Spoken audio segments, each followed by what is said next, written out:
Bonjour à tous et merci de suivre ce 6h30.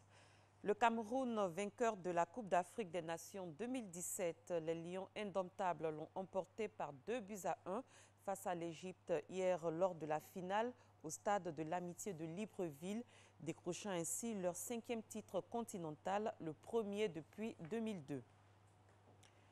Le monde entier commémore ce 6 février la journée internationale de lutte contre les mutilations génitales féminines, une pratique combattue en Côte d'Ivoire, mais qui n'est pas encore complètement éradiquée et contre laquelle le gouvernement s'engage à assurer une tolérance zéro. On écoute ce message du ministre Maria Toukoni. Ce lundi 6 février, journée internationale de la tolérance zéro à l'égard des mutilations génitales féminines, MGF. Le monde entier affiche sa détermination à éradiquer cette pratique, une forme de violence faite aux femmes. En Côte d'Ivoire, la lutte est axée sur l'excision, la forme de mutilation génitale la plus répandue dans le pays. Selon l'enquête démographique et de santé de 2012, 38% des femmes âgées de 15 à 45 ans ont été excisées. La ministre Maria Toukoni appelle à une synergie d'action pour mettre fin à cette pratique. Face à la persistance du phénomène, l'État de Côte d'Ivoire entend s'approprier les stratégies de lutte innovantes et assurer la coordination des interventions de toutes les parties prenantes, qu'il s'agisse des actions de prévention ou des actions de prise en charge holistique. La lutte contre l'excision interpelle la vigilance et la mobilisation de tous, autorités politiques, acteurs des médias et de la communication, jeunes, femmes, leaders communautaires, guides religieux, ONG nationales et internationales. En dépit des efforts consentis par le gouvernement en vue d'éradiquer l'excision, il existe encore des foyers de résistance. 19 ans après l'adoption de la loi sur les mutilations génitales féminines en Côte d'Ivoire, l'État ne ménagera aucun effort pour la répression à travers une application rigoureuse de la loi numéro 98-757 du 23 décembre 1998 relative à la lutte contre l'excision. Le gouvernement encourage toute la communauté nationale à mutualiser les efforts et à poursuivre la lutte avec détermination. Chacune de nos victoires sauvera des vies et la politique de tolérance zéro contre les mutilations génitales féminines en Côte d'Ivoire sera une réalité dans notre pays. Selon les experts, les mutilations génitales féminines constituent des actes de violation des droits humains et une grave menace pour la santé des filles et des femmes, notamment au plan psychologique, sexuel et procréatif. Africa 2.0 est une plateforme qui fait la promotion du leadership et de l'entrepreneuriat. Son but, faire des jeunes leaders et entrepreneurs des instruments accomplis pour le développement de l'Afrique. L'association a organisé récemment des forums itinérants dans la capitale économique ivoirienne. Franck Quadio. L'Afrique par les Africains, cela passe par la connexion des énergies et des compétences. L'objectif de l'organisation Africa 2.0 qui œuvre à l'échelle continentale. Le rendez-vous d'Abidjan permettra aux jeunes entrepreneurs d'avenir d'entrer en contact avec des leaders accomplis et mieux s'imprégner de leurs expériences. Une société est généralement constituée de 5% qui sont portés, de 90% que la masse porte et de 5% d'élites ou de leaders qui portent le reste.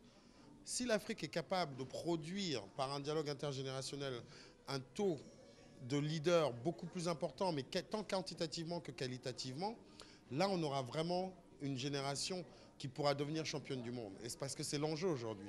Le moyen choisi, le mentoring, permettre à chaque jeune entrepreneur d'établir une relation de coaching avec des leaders accomplis, projets innovants, charisme pour des perspectives heureuses pour l'Afrique. On identifie que l'une des bases justement pour pouvoir accompagner cette nouvelle vision de l'Afrique, c'est de passer par la jeunesse et c'est de leur offrir de nouveaux chemins, de nouvelles possibilités. Et pour un continent qui se réalise, il faut une vision, celle par exemple de l'agro-industrie comme facteur de développement. Le ministre de l'Industrie et des Mines a parlé de l'exemple ivoirien. Il nous faut donc aller vers l'agro-industrie. On n'a pas le choix. C'est une obligation. Pourquoi? Parce que en transformant, En ayant de la valeur ajoutée, d'abord on crée de la richesse, on évite l'impact de la fluctuation des cours des matières premières. Avoir un accompagnement de nos autorités étatiques. Deuxièmement, nous avons besoin d'avoir des entrepreneurs qui sont stimulés et poussés non seulement par les facilités qui sont mises en place, mais également par des financements qui soient effectifs. Panel et présentation de start-up novatrices, entre autres, au programme. Prochaine étape d'Africa 2.0, le Kenya et le Sénégal. La Banque africaine de développement a remis récemment à la direction du foncier rural du ministère de l'Agriculture et du Développement rural du matériel roulant. Plus de 1700 territoires de villages des régions du Grand Ouest et du Nord-Ouest en bénéficieront. Une façon pour la BAD d'aider au renforcement de l'inclusion et la cohésion sociale. Noël Nyagnou. C'est un ministre visiblement heureux qui reçoit de façon symbolique des mains du directeur général du plan, au nom du ministre du Plan et du Développement, les clés d'un des 15 véhicules et 75 motos. Parce que cet acte marque le début de la mise en œuvre de sa vision de l'administration agricole et du développement rural pour l'année 2017. Ce matériel roulant sera mis à la disposition de la direction du foncier rural, des directions régionales et départementales des régions du Grand Ouest et du Nord-Est de la Côte d'Ivoire. Dotés ainsi de moyens conséquents, les agents des dites directions iront à la rencontre des populations pour créer des comités villageois du foncier rural avec comme impact premier réduire les conflits intercommunautaires. De plus, organiser des campagnes de sensibilisation sur le code du foncier, sur les droits de succession de la femme en matière du foncier rural. Enfin, procéder à la délimitation de 1761 villages des régions du Grand Ouest et du Nord-Est. Toutes choses qui vont contribuer au renforcement de l'inclusion et de la cohésion sociale. Montant total de l'appui budgétaire de la BAD, Banque africaine de développement, 3,8 milliards de francs CFA, qui a permis l'acquisition de ce matériel roulant d'une valeur de 368 312 998 francs CFA. 600 matelas d'une valeur de près de 20 millions de francs CFA vont permettre d'améliorer les conditions de vie et de travail des militaires. Ils ont été offerts par 2 opérateurs économiques qui entendaient ainsi faire un geste citoyen. Je vous conduis dans la commune de Yopougon pour découvrir un espace. Autrefois un lieu délaissé, ce jardin public est devenu aujourd'hui un véritable havre de paix et un lieu de détente. À l'origine de cette transformation, un jardinier bénévole qui use de son savoir-faire pour faire revivre et redonner des couleurs à cet endroit jadis infréquentable. Serge Koleya. Il y a encore quelques mois, cet espace situé dans l'angle du premier échangeur de Yopougon, quand on vient d'Adjamé, était un jardin abandonné, lieu de convergence de jeunes délinquants aux pratiques illicites. Ibrahim, habitant de la commune aujourd'hui habitué du site à Relouqué, s'en souvient. C'était un nid de malfrats et un citoyen normal ne pouvait pas traverser ces parcs-là en pleine journée. Il y a de cela 6 mois, vous ne pouvez pas oser.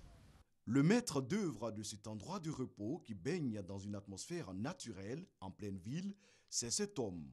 Quand je suis arrivé ici, tout était complètement foutu. C'était la poubelle, donc il fallait prendre la machette, la daba pour nettoyer au fur et à mesure. Il a vraiment mis de l'ordre. Et dans ses débuts, la police pouvait faire 2 ou 3 passages ici par semaine pour rafler les gens. Et depuis un certain temps, la police a constaté que l'ordre est revenu. Amoureux de la nature, cet ancien agent de bureau, âgé de 58 ans, se bat tous les jours pour donner fière allure à cet espace. Des nattes, des hamacs, des lits dressés dans un environnement sain qui attire forcément. Il y a un jour bleu, puis j'ai passé dans un taxi, puis j'ai vu le coin étant bien propre, entretenu. Bon, j'ai dit, bon, ce coin, en tout cas, un dimanche, j'ai vu me reposer comme ça ici. Ce qui m'amène ici, c'est l'air que je respire, la quiétude, un peu la tranquillité. L'espace, c'est bien cool, quoi. C'est génial. Bon, pas d'emmerdement, bien propre. Raison pour laquelle ici ça me permet de travailler dans la tranquillité, sans emmerdement. Jeune couple, travailleurs en quête d'inspiration, groupe d'amis, solitaires, prenant du repos en toute quiétude, l'endroit respire désormais la vie. Zoumana, ce jardinier bénévole, n'est pas à sa première expérience. Il a déjà redonné des couleurs à un autre jardin en souffrance, celui du plateau, situé entre le palais de justice et le stade Félix Houphouët-Boigny. Pour lui, il faut réhabiliter les jardins d'Abidjan qui se meurent pour la plupart. Vous voyez un peu, presque les jardins, il y en a un peu partout à Abidjan. Il y en a dans toutes les communes. Mais les jardins sont mal entretenus, c'est même fréquenté par des fous. Je peux même dire que chaque jardin a un fou à Abidjan ici. Sans grands moyens, sans soutien, rien qu'avec un esprit imaginatif, l'homme contribue à agrémenter les moments de relaxation des visiteurs. Au jardin public du premier échangeur de Yopougon Andokwa, avec 500 francs CFA, le visiteur a droit à un lit, ou encore 200 francs CFA pour se prélasser dans un hamac toute la journée. De quoi ravir Ibrahim, qui comme les autres n'en demande pas mieux en cette journée dominicale. Un mot de religion, l'Église catholique Sainte-Cécile du Vallon a 25 ans d'existence. La célébration de ce jubilé d'argent a enregistré la présence de toutes les communautés religieuses. Les fidèles ont pour leur part été exhortés à la culture de l'amour et du pardon. Godefroy Okambawa, Herman Guivé. Bougie portée par 25 jeunes gens, tous âgés de 25 ans. Symbole des 25 ans de l'Église catholique Sainte-Cécile, la patronne des musiciennes. Nous sommes au Deux Plateaux Vallon, dans la commune de Cocody. 25 ans de partage, d'amour et surtout de marche à la suite du Christ pour cette communauté chrétienne. L'Église a 25 ans. Pour nous, c'est vraiment une immense joie, un immense plaisir. Et c'est le lien aussi quand même de penser à tous ceux qui ont contribué à ce dynamisme. Quand on créait l'église, je n'étais pas encore née, mais aujourd'hui je célèbre cette fête parce que c'est la fête de l'église. Je me sens en joie parce que les 25 ans qui se sont passés sur cette paroisse, nous venons de les vivre encore à nouveau, comme si c'était hier. Occasion pour le curé de la paroisse d'inviter les fidèles chrétiens à une réconciliation, au pardon et à la tolérance. Moi j'ai de la chance. Je viens à peine d'arriver sur la paroisse l'année dernière seulement. Et puis voilà que nous sommes en plein jubilé d'argent. Il faut tuer la méchanceté. Il faut tuer l'indifférence. Il faut vivre avec les autres comme on vit avec son frère. Parce que nous sommes tous du même Père qui est Dieu, qui nous aime d'un amour maternel. Ce jubilé d'argent a été marqué par plusieurs festivités avec la participation des communautés islamiques et évangéliques. 7 curés se sont succédés à la tête de cette paroisse depuis sa consécration en 1991.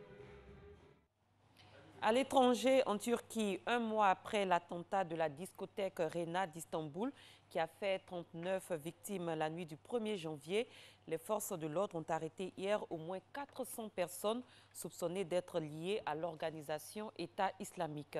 Il s'agissait d'une vaste opération dans l'ensemble du pays qui a peut-être notamment permis de déjouer un projet d'attentat dans la ville d'Izmir. C'est la fin de cette édition. Merci de l'avoir suivi. Excellent début de journée à tous et à toutes.